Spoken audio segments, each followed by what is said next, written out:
Hi, I'm JB Jones, And I'm Bella Naiman. and we're the co-founders of NYC Jewelry Week. We are excited to welcome you to our 6th year New York City Jewelry Week 2023.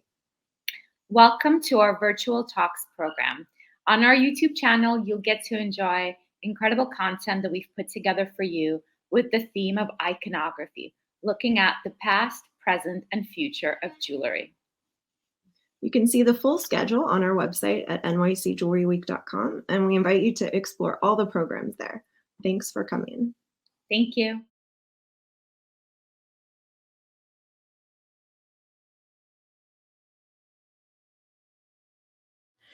Hey, welcome everyone. My name is Tracey Carswell. I'm one of the co-founders of Queer Metalsmiths.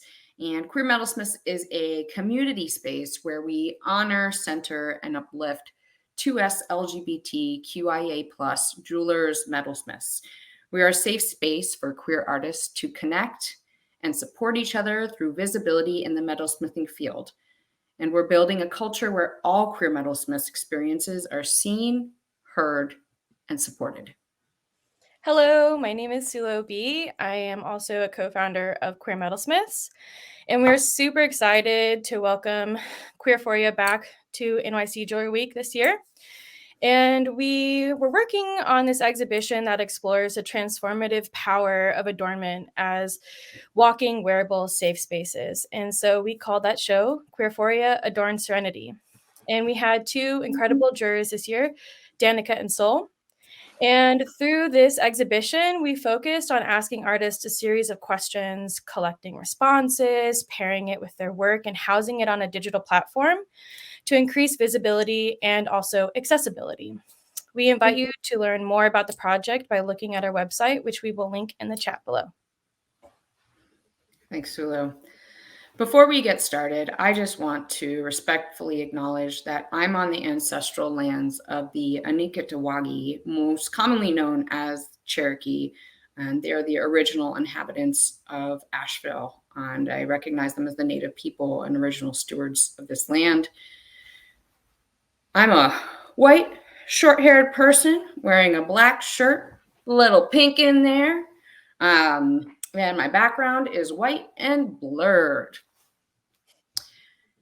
That's about me, but let me please introduce you and welcome our two guest jurors, Danica Drago and Sol. Together, we will go deeper into their experience of going through the jurors process, their choices, and how they relate as artists to the theme of the exhibition. Quick intro here. Danica is an interdisciplinary artist and arts facilitator living in what is known as Toronto, Canada, on the traditional territories of the Wendat, the Haudenosaunee Confederacy, and the Anishinaabe, and I apologize about pronunciation, including the Chippewas and the Mississaugas of the Credit First Nations. Danica's practice as a tool and object maker is drawn towards exploring their own embodied experiences of transgender expansiveness, collaborative acts of making as divergent knowledge sharing, and process-driven material exploration. They make functional, sculptural, and wearable forms in ceramic, metal, and various material outcomes. Sol, happy to welcome you. Sol is a maker and activist born in Quito, Ecuador. They currently live on Tongva territory, most commonly known as Southern California. Through their brand, Mi Corazón, they unapologetically center the experiences of their Latinx, queer, trans, Black, Indigenous, people of color, immigrant, and activist communities. Sol has a background in sculpture and craft, and you can learn more about our jurors on our website and their social medias, and we will be providing that in the chat as well. So we're going to go right into our questions. You may have seen us post online asking our jurors to describe what a wearable safe space means to them. And so we would like to ask that again here and for them to expand upon that further. So Danica and Sol, can you talk a little bit about what a wearable safe space means to you, how you employ that in your practice? Is it something you think about? Are they even wearable? And share that with us. Mm. So, do you want to start, or either or? I'm happy to. Sure, I can start. Thanks. Cool. Hi. So for me, what a wearable safe space is, it starts with understanding what we're searching safety from. And for our queer community, we recognize, we sort of understand, and we analyze these structures and these systems and ideologies and the people that challenge our existence and liberation. So we first sort of not just feel that in our bodies, but really understand that fully. And what it means for us makers is creating objects that empower us in whatever way that feels right and true to our experiences. So a wearable safe space are objects that make us feel brave, and could be objects that can either shield us from the things that are meant to hurt us, or objects that serve to dismantle structures that were put in place to erase us. So yeah, in general, just adornments that embody our empowerment. Yeah, very much relate to a lot of those sentiments that Sol just shared. For me, I think wearable safe space for sure takes in contexts of our lived experiences, our pasts, our presents, our futures, and sort of where we come from, where we're situated, and who we're in community with. So I think, like, as a maker, a lot of the ways that I try to do that is I relate to my own experience, but I also think of who else I can create and widen that space for. It's not just about sort of creating a mirror that just shows individuality in what I'm making, but also making connections to my broader queer and trans community, and sort of highlighting and celebrating differences in that, because in effect that we need to sort of be, I guess, more cognizant of those things that differentiate us to create sort of a unified strength, in that sort of collective idea of like making safety a reality, because sometimes it very much sort of is a stand-in, like, symbolic gesture, and we don't see tangible forms of safety when, in a lot of the places we live, our existences and our healthcare and the ways we move about space, and through different structures are being sort of politically and structurally sort of obscured. And yeah, so I think as artists, we can sort of create different ways of subverting that language, and also, yeah, just kind of creating pockets of joy for us to experience in all of this trauma. It's quite overwhelming sometimes, and it can feel kind of hopeless and isolating. So creating sort of symbols of collective unity is really important. And I think we have a unique sort of ability to do that as people who make work that can be situated on the body, that we can uniquely tie it to the body in our embodied experiences, for sure. Yeah, thank you so much for sharing all of that. That's super important, and something that Tracey and I both were cognizant of when making this exhibition. So we're really glad to hear both of y'all sharing these sentiments. So moving on to our next question, the jurying process. This was our first time as queer metalsmiths having jurors, which was really exciting. We made that choice so that we could bring in other viewpoints, have someone else's perspective on things, not only on the content that we were trying to focus on, just like we all were sharing right now, but also on the work that we're seeing. We all know that we have different tastes and likes and things like that. So it's important to have those outside perspectives. So we would ask both of y'all if you could please discuss your jurying process. Was there anything that really stuck out to you? How did you feel when you were reading things? Was the work really tying to like some of the themes of the show? Just kind of your experience with all of it, how you felt, how you walked away from it, were you moved? Yeah, anything you want to share, just let us know. Danica, you want to go first this time? Okay. I'm trying to be a parent, like aware of lag and stuff too with the video, so I don't want to jump in over people. But thank you. Yeah, I think this journey process was really really exciting for me. Thank you so much for allowing me to be part of that. It was really it was a really cool experience to sort of get to navigate all these works with all of you in conversation, instead of just sort of like, you know, going through on my computer screen and trying to like absorb as much of like, you know, the essence and feeling of these works as possible just in a vacuum. Like being able to talk about it together is something that I don't always get to do.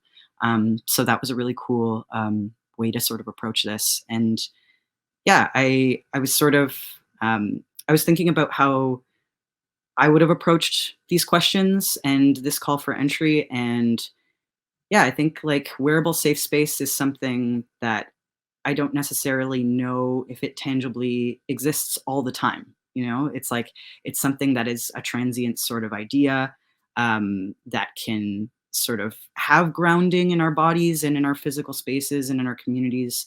But at the same time, we are contending with like a very unsafe world that a lot of us are living in.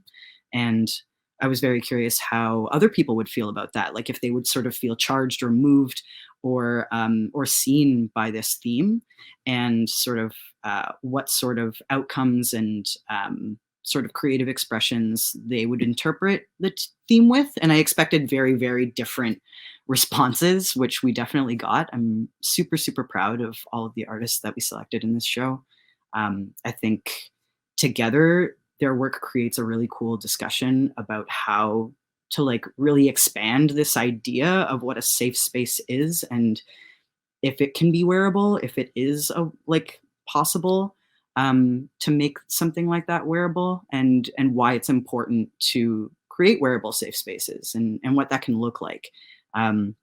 Because it doesn't have to be this like big, flashy, profound, like, you know, thing that only kind of exists for an art audience. It can be as simple and mundane as something we engage with in our everyday lives and don't even really pay much mind to. And there's definitely works in the show that sort of contend with all aspects of that spectrum. And I'm really, I'm really grateful to be able to be in a position to sort of like collect these together so that everybody can consider them.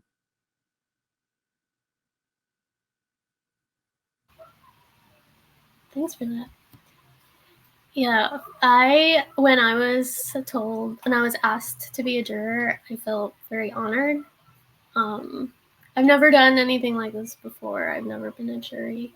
I've submitted stuff, but I've never been on the other end. So it was a really interesting experience to see all the pieces all in one place and seeing different perspectives of their lived experiences and how they see safe spaces existing.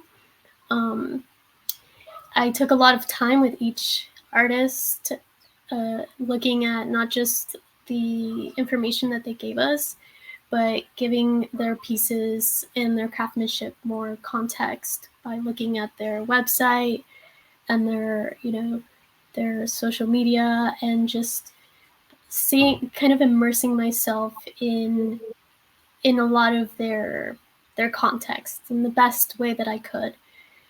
And what I found most interesting was how drawn I was to different pieces for the different things they were saying. I saw wearable safe spaces as one thing, but the way that others presented it opened my eyes to seeing it in a different way. Mm-hmm. And I think that's the beauty of being in a space with other makers, or immersing yourself in the practice of another maker, is just finding those things that we didn't see before, but also finding the themes and that they brought, like joy and pleasure and pain and healing, and that to really see in other queer people and their ability to imagine something new. That's amazing. And I don't know, that just brought me a lot of joy and gave me a lot of energy too, because right now everything is so heavy and yeah. So it really sort of filled me up. Yeah. And one thing I want to also add to that, because there's so many like really important ways that like we sort of had our eyes opened by a lot of this work, that in the jurying process also, like I think for both of us, especially for me, we were sort of contending with the space that this exhibition is creating within sort of the landscape of sort of contemporary jewelry as a field that is mostly sort of a lot of the work we see is coming from people with formal educations and backgrounds that allow them to sort of be platformed to share their work in this way. And so I thought what was really important about the space we were creating with this show, and that we wanted to really consider when we really spent time with each work and each artist and their experiences, was how they were writing about their work, like how, you know, many of them were submitting for the first time, or didn't have backgrounds of these sort of being able to like study these techniques, or they came to things in very different sort of ways. And honoring those experiences and validating them, I think is really important with a show like this, so that we can like talk about accessibility to artists being able to voice their work and the concepts that they're talking about. Yeah, I think making a space like this was super important. I'm glad we got to be part of that. Thank you both for your fabulous responses. Yeah, I think Tracey and I also agree on that. Whenever we were seeing people applying for the first time to queerphoria, that to us was just like, wow. And it was so wonderful that like not only were we honored to be that first experience for them, but also for that, like both of y'all to have that experience with them. And so thank you for those awesome responses. They mean so much. I love them. So for our viewers, just a little bit about queerphoria this specific round and also last year, but we asked our participants to not only submit images of work, but to answer a series of questions. And these questions covered an array of topics that addressed our theme this year, wearable safe space, aka Adorned Serenity. And so we just asked them to delve a little bit deeper into the meat of what a wearable safe space meant. We asked them a series of up to 3 questions. And so we were thinking of what to talk about for the Jurors Talk. And Tracey and I were like, let's just ask our jurors to answer some of these questions because they read everybody else's responses. So what's their response to these? And this talk really is about highlighting how incredible the two of them are in the work that they selected. And so, Danica and Sol, I invite both of you to answer these questions. And also, if there was any works in the show that you feel kind of were great examples of this, or anything you want to mention, feel free to do so. And for our viewers, please check out our website so you can see these works and interact with them in a deeper way rather than just us mentioning them here. And you can read more about those specific artists' responses. So that being said, our first question, how does your work relate to the theme of Adorned Serenity? How does the work function as a wearable safe space? And so Danica and Sol, you can talk about how this relates to maybe it's a specific piece that you have in your collection. Maybe it's a piece that you made. Maybe it is your practice, or talk about any of the work in the show. So whoever wants to go first.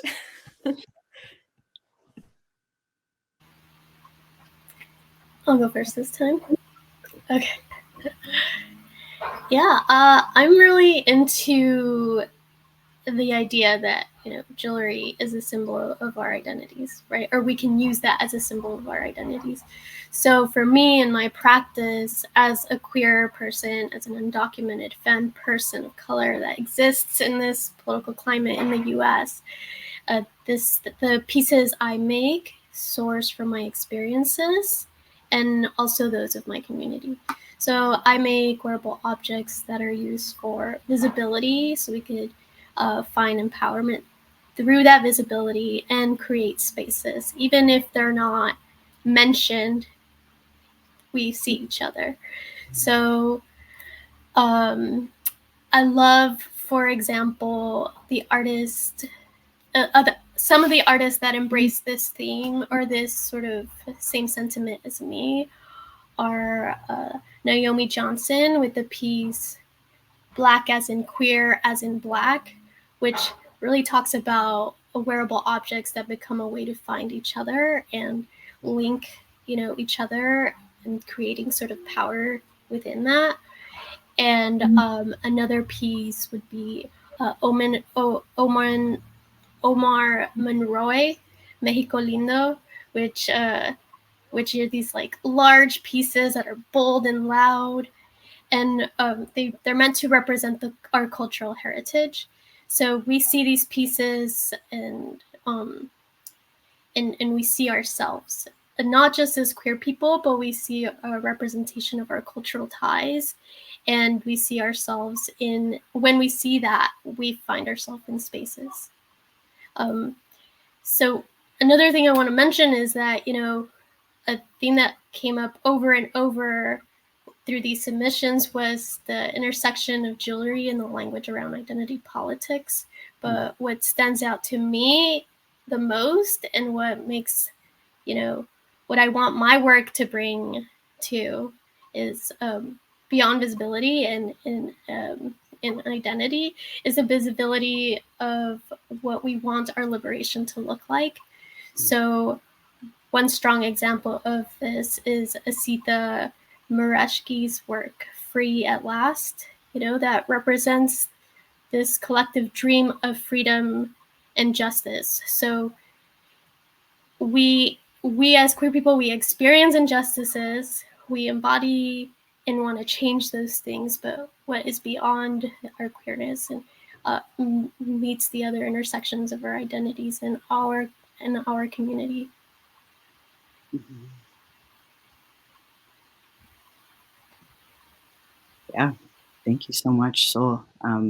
There's a lot that I sort of similarly relate to in my own practice, sort of when I was thinking about this call, and a lot of the work that I make, or that I have made in sort of recent memory, is sort of dealing with this theme of sort of language and sort of queer-coded ways of symbolizing and relating to each other to find this collective sense of community, but to also sort of center different aspects of our identity that aren't represented in the dominant sort of social narrative, whether that is because there is, I guess, like the political climate threatens our safety and also our visibility. So there's different ways to witness each other without sort of making it's I guess not exactly about overt visibility all the time, but visibility to each other, where it sort of matters to find sort of collective unity. I'm trying to be a little bit more, I guess, articulated about those ideas. I haven't sort of thought about this in a while. I've been out of making for a little bit, so coming back into this space to think about sort of how my work relates to this theme was a cool experience for me to just sort of like think about it in a larger way. But I think sort of just connecting to the piece that I submitted to this show, that I think that is a wearable safe space for me, because it's an affirming and tangible reminder that the biology of my body as a trans person is not static or binary, and that this is a trait that's incredibly common and advantageous throughout the natural world. Like many other organisms that shift their biological orientations to adapt to their environments and social structures over time, my trans body also exists and moves through the world, shifting between many fixed ideas of sex and gender. So the piece acts as a physical and wearable testament to my queerness and transness being a natural part of my embodiment, when we're currently living in a political climate that it's violently threatening the body autonomy of trans people and weaponizing language of biological sex to deny them of their human rights and access to safety and care. A lot of the artists in our show also sort of represented some of these sentiments of recognizing that in the reality they live in right now, they don't have access to wearable safe space because of sort of structural impediments to being witnessed in their humanity, being able to sort of move freely, being able to identify as themselves. Some of those ways that we've been able to do that sort of covertly, but also in ways that give us strength are sort of witnessed in Wyatt Nestor. Just want to make sure I'm pronouncing his name correctly. Wyatt Nestor Paznik's work, The Tradesman, which was this really cool belt buckle that speaks to his experience as a trans man in rural cis heteronormative spaces. And that making an object with this significance of usually being won for doing some sort of skill or task to like the highest sort of level of your ability, that centering his transness and his transition as something to celebrate in that kind of way was really meaningful for him. And he was able to sort of do that in a way that made something super wearable that he could move throughout the world as his regular self without necessarily having it be overt, like speaking to other communities that aren't necessarily of our own. But it's something like super specific and I guess personal to him, but can also be witnessed by other people who get it. You know, it's like there's often a lot of sort of ways that we can signal to each other those aspects of safety. And I think another way, sort of some of the other artists were doing that.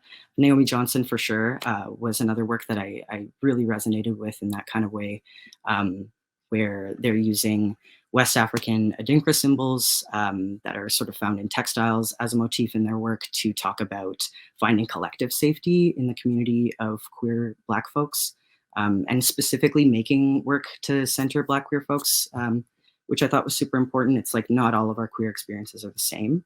Sometimes making work that specifically hones in on people that need that space so that they can see themselves represented is also really, really powerful. So yeah, those are some of the things that made me think about, I guess, wearable safe space from my own perspective, but then seeing that reflected through some of the other artists as well. Thank you for those incredible responses. Hearing both of y'all's responses gave me goosebumps. And again, it's like when you're talking about the call giving both of y'all energy, even hearing this now, it's that like resurgence, it's that excitement and hope that this project brought to all of us, and hopefully both to our participants. So on to our next question. So how do you see your work existing in the world as a wearable safe space? And is this piece specific to you? For our viewers, we wanted to ask our applicants and also the jurors, when we say, is it specific to you? So does that mean that this piece functions specifically on just your body? Is it even wearable? Is it something that is on the ground that you walk over or engage with? Is it exist on the walls? Do you put it on the walls and you walk through a room and you are protected? How does this function for you? And can other people wear it? So does this mean I can take my brooch off and give it directly to you and then you can wear it and you are in this space with me? Or is it something that I need just to pass through this world safely? And so our jurors, Sol, Danica, whoever wants to go first, you can talk about how this piece relates to your practice, or if there's any pieces in your practice that relate to this theme. And again, any works in the show that you felt really hit this on the nail on the head. Is that how it goes? Mm. Please jump in, Sol, go for it. Okay. Well, I make a lot of nameplate pieces. Historically, that is such an important part of our subculture in different ways. So my nameplate pieces, they sometimes even address the fact that we walk around this world in these bodies that don't guarantee us safety. So it doesn't guarantee us, not for brown or Black bodies, right? Not for queer people, not for trans people, not for femme bodies, not for gender diverse bodies, and the list goes on, right? But we as queer makers, we turn that, and for myself in my work, we turn that on its back and we reveal the vulnerabilities and we use them as strengths. So a really a piece that embodies that and that stuck out to me was Carolina Gomez's piece Wild Fangs. So she really pushed this piece to expose those complexities of our identities and use them as sort of defiance and pride. She even she offers the person that wears this piece to either wear she offers them a choice to either wear it on their face or wear it on their chest, so they could shield their identity or wear the piece boldly in around their chest.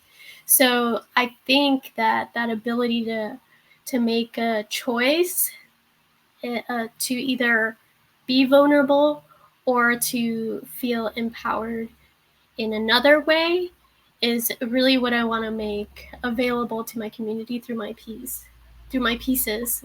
So wear them if you feel like this is the space that you're going to enter a space and that's going to bring you comfort, or don't wear them in spaces to bring you comfort and know that you have it somewhere else.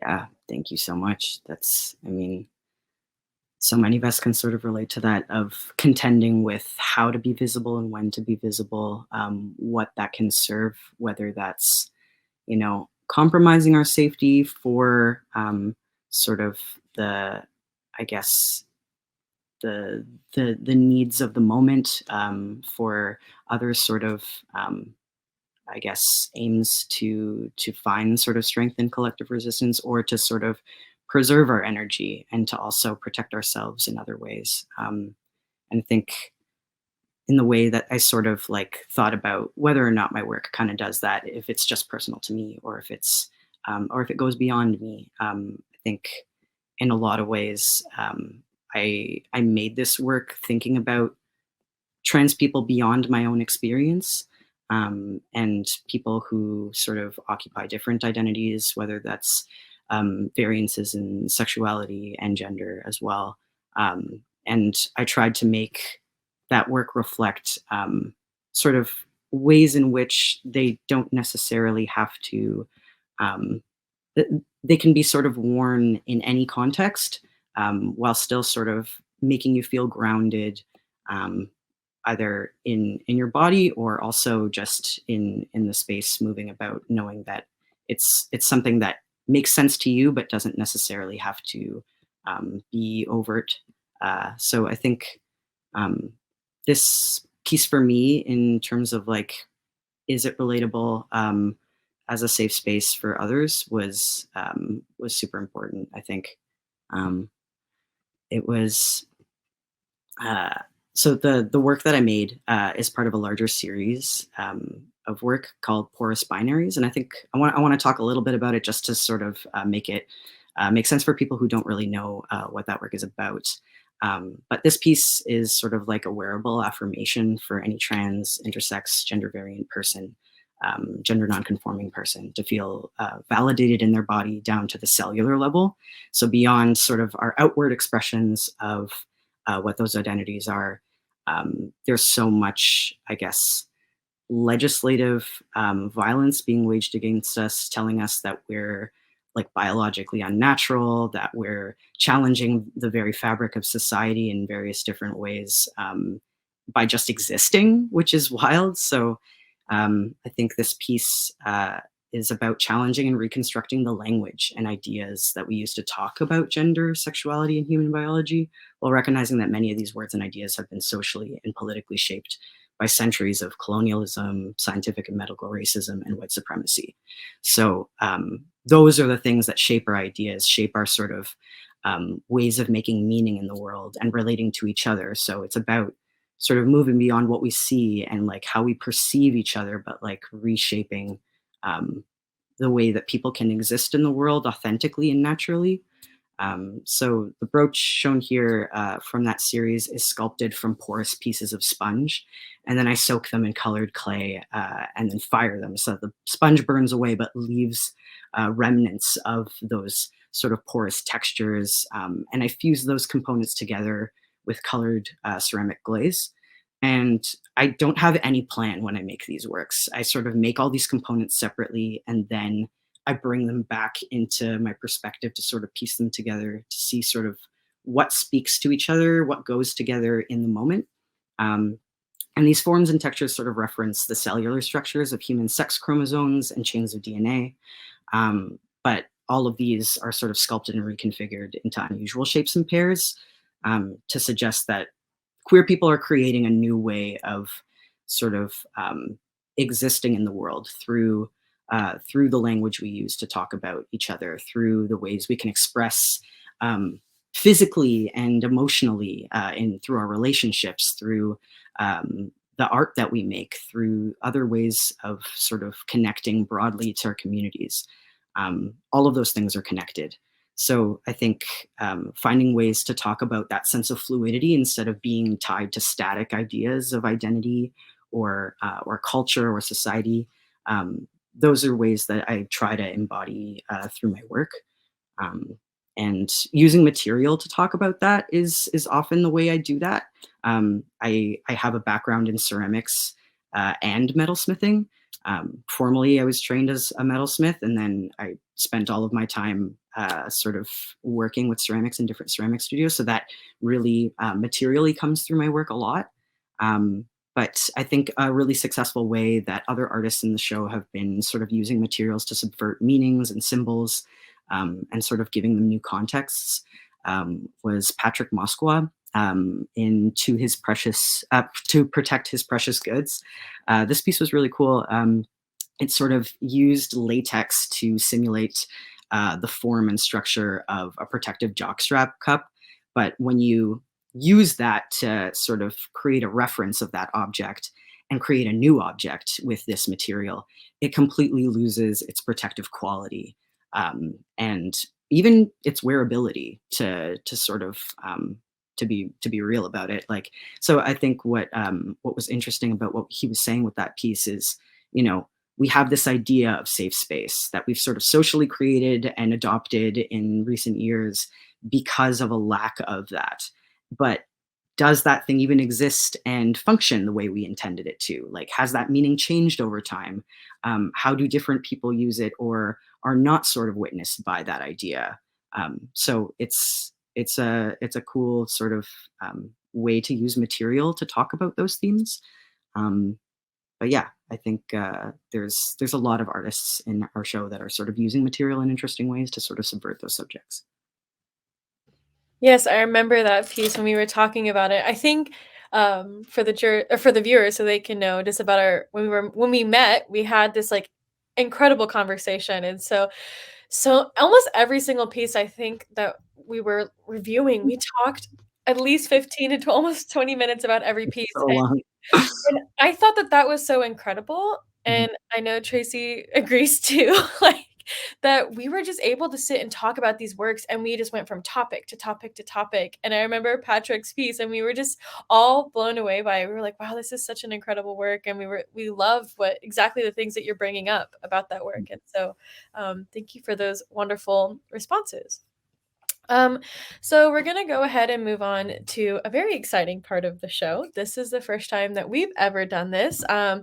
For our viewers, we had our juror's choice. And so this was a very exciting thing for us. And for those that may not be familiar with what a juror's choice is, this is just simply a piece that each juror was found in the show that really resonated with them. And so this could be for a multitude of reasons. It could be about what the piece was discussing. It could be possible material choices. It could be a culmination of all those things.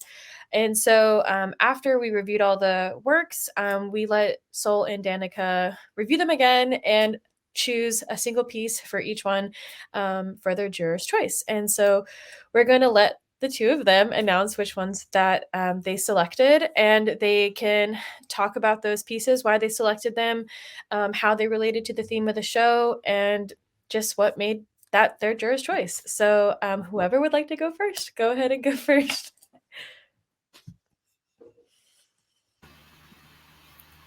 Okay, I'll do it. All right, my juror's choice is Nanette Pendlay. Yeah. Their work is called I Am My Own Safe Space. Okay, every part of this piece, just I fell in love with it more and more. So, I mean, it really speaks to jewelry's capacity to transform us collectively, which I feel brings me so much hope, and I think for other queer people too. So she took, through the process of making this piece, she connected with her friends and her family and people in her community. As a queer Black woman, she sort of connected to these different parts of herself into her community and in her community, and asked them what made them feel unsafe, right, as a starting point. And you know, to ask that question it's loaded, right? So I'm sure she had all these conversations about safety and how people felt, seen or not seen, and what brought them anxiety in spaces or feeling the comfort in places. So she then connected what she found. She put them sort of like in these, she found what was connecting all of these answers. Mm-hmm. And to them, it was seeing others like them in the space and seeing themselves in this space. And her piece is this pendant that opens to a mirror. The outside of the pendant is this beautiful embroidered piece. So it's just worn as a pendant. But when you open it, it's also a music box.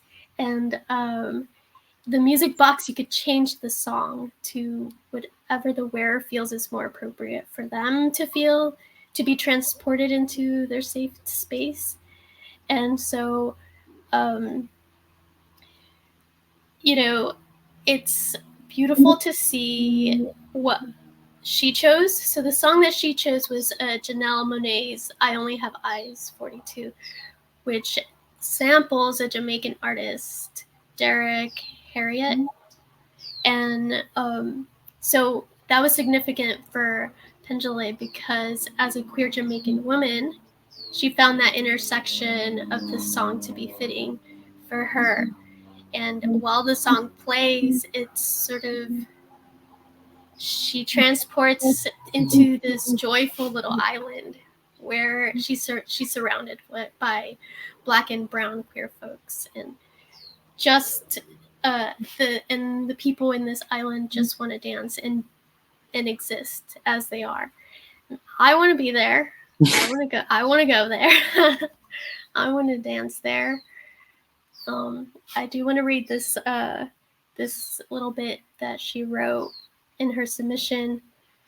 I am my own safe space. I make it, I embody it, I carry it with me. I surround myself with it, drape it over myself like my favorite blanket. Hear it in my headphones, feel it with my fingertips.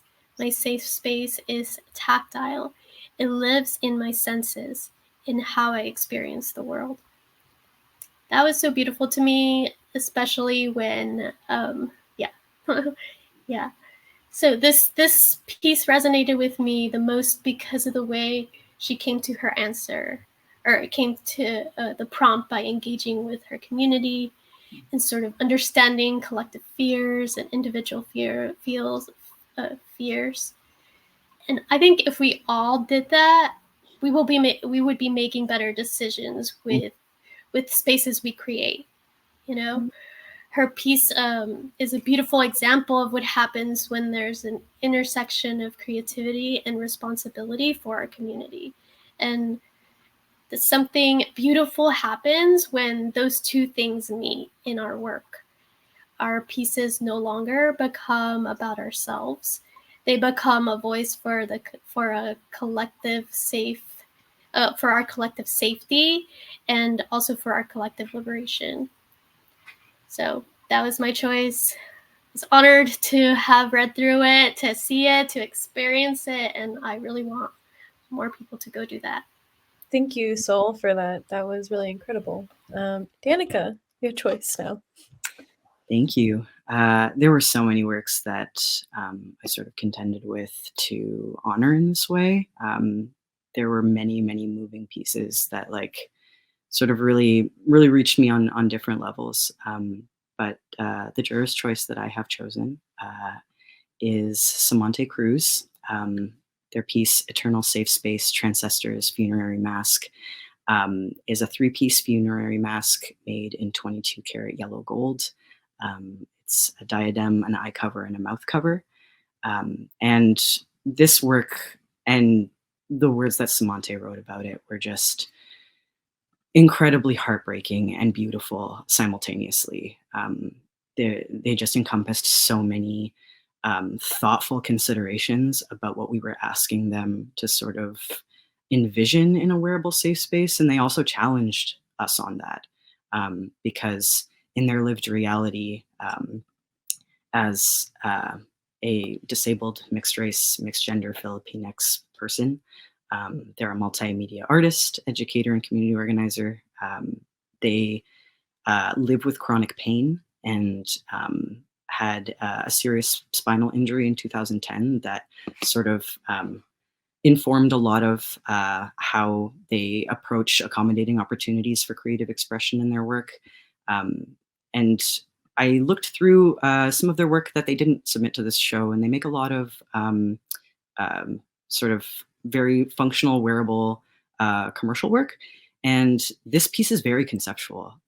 It was so amazing to see them sort of rise to this challenge and interpret this theme in this way, instead of sort of through the lens of how they usually make work, which is also incredibly beautiful. And I encourage you to check out their work. But this piece specifically, in the way it related to the show, I thought was really important and exceptional for me because of how much it speaks to the absence of serenity that many trans people face in the current moment, of navigating the traumas of existing in a world that systemically inflicts structural violence on trans bodies, especially those of Black, Indigenous, and trans femme women of color. This piece created a really powerful connection to Simante's cultural and ancestral legacies of their queer and trans Filipinx ancestors. And they created this piece to access a sense of peace by claiming space in the present moment to honor the dead, in a way that they sort of feel in their current reality they don't get to experience peace and serenity in sort of the ways they move about space. So Simante created this 3-piece mask to honor the 336 reported transgender non-conforming people that have died in 2023. For them, nothing evokes a sense of inner peace and safety more than imagining their queer and trans ancestors being honored and protected in their deaths, especially for those who didn't have the privilege of peace and or for those whose lives meant a violent end.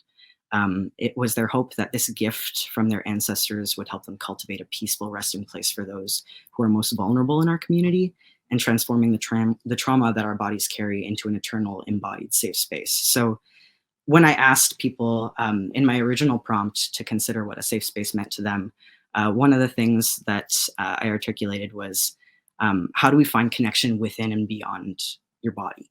I think this piece really transcended that. It looked not just beyond time and space, but also to ancestral lineage to look for those answers where you can't sort of see them in your own reality.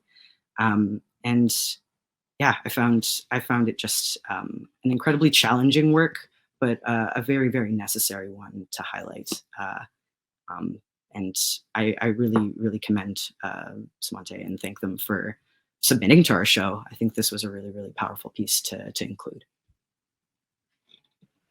Well, thank you both, and congratulations to our Juror's Choice. For our viewers, you can read more about both the Juror's Choice and the rest of the work on our website. And so we're nearing the end of our talk. Sol and Danica, are there any other last-minute thoughts you would like to add before I hand it over to Tracey for some great closing remarks? I'll add a quick thing, and then, or Sol, if you're ready to go, do it. This is like my Libra tendency of like not wanting to just. I just, mine is quick. I just wanted to thank you both, Sulubi and Tracey. You two made it so accessible for me and Danica to sit with y'all. Just, y'all have great energy, and I constantly want to be talking to you. So thank you for creating this space and for, creating a space for queer folks to exhibit their work.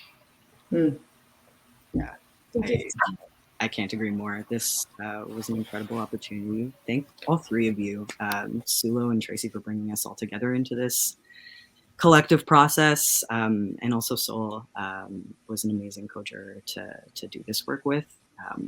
And yeah, I just had so much fun. Even like it was intense and rigorous, but we just had so many like really conversations. We just got like really silly, and it was a joyful space to sort of just like, have digitally, like, even though we live in completely different time zones, we haven't met each other in person. Right?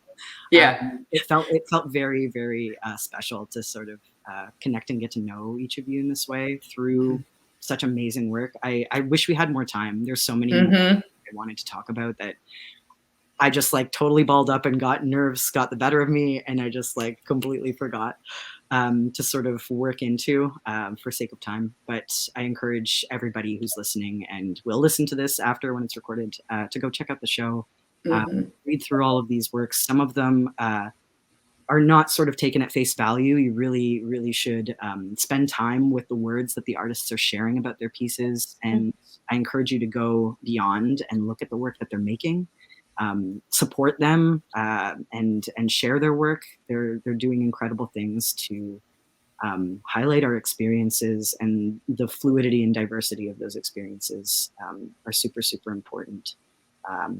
Yeah, so many more things I want to say, but we don't have time. And that's okay. Thank you both so much. Yeah, it was a really great experience, and this was so exciting for Tracey and I, because like I said earlier, this was our first experience with jurors, so we learned a lot from the two of you and through this process. And I think I just want to say one quick thing also before we head over to Tracey. I was blown away, and thank you to everyone who applied. This is just, it was so wonderful to see how much Queer Metalsmiths has grown, and the caliber of work was incredible. All the different people from different backgrounds, and how Danica touched on different approaches to craft, to metalsmithing, and it was invigorating and gives hope for the future of Queer Metalsmiths and the world that we're trying to create in the space. And so please check out the show, and please check out Queer Metalsmiths, because we have some exciting things planned for 2024. So thank you, Sol and Danica, for being here today. And Tracey, on to you, my friend. Well, I mean, I think a lot of what I wanted to say has been expressed, but ultimately, I just want to say, Sol and Danica, thank you so much for saying yes, for all the time, energy, effort that you put into this, because I know it wasn't just like looking at regular jewelry, right? Like there's some really some deep themes and some deep connections that were sometimes heartbreaking and beautiful. So I really appreciate y'all giving yourselves that way and being patient and generous with SULO and I as we have navigated being, newer to this process. So thank you. I'm so grateful for the time that we've gotten to spend together and getting to know you better. It's been an honor, truly. So thank you. SULO, I just wanted to give you a shout out as my partner in crime for queerphoria, for Queer Metalsmiths. We have, an amazing thing going right now, and I'm really excited. Like, please, if you're watching this before 2024, please pay attention. We've got some cool things coming, and we're really excited about the future of Queer Metalsmiths. So thank you. Thank you to everyone who applied. Thank you to everyone who shared, commented, liked, all of those things, all of that. We see and feel every single one of those actions, and we appreciate it. Thank you again to New York City Jewelry Week for giving us this platform, and for saying yes to last year to our first ever exhibition, and this year to us coming back and continuing the conversation. So amazing. And then thank you all to all y'all who are watching this and listening to this, visiting our site, all of you who are supporting makers, supporting queer makers, all of our queer makers. It's everyone who applied, everyone who got in, and everyone who didn't. Thank you, because even if we weren't able to find a spot for you in the show, we looked at your work and we were impacted by your work. And so please keep making. If you haven't applied yet, come apply next year. And like SULO said, visit our website. We'll have all the links in the chat, and check out this amazing exhibition, as well as you can see an archive of last year's show. And yeah, it's a wonderful journey to be on. I'm so grateful. Thank you all. And go visit. Check out the site.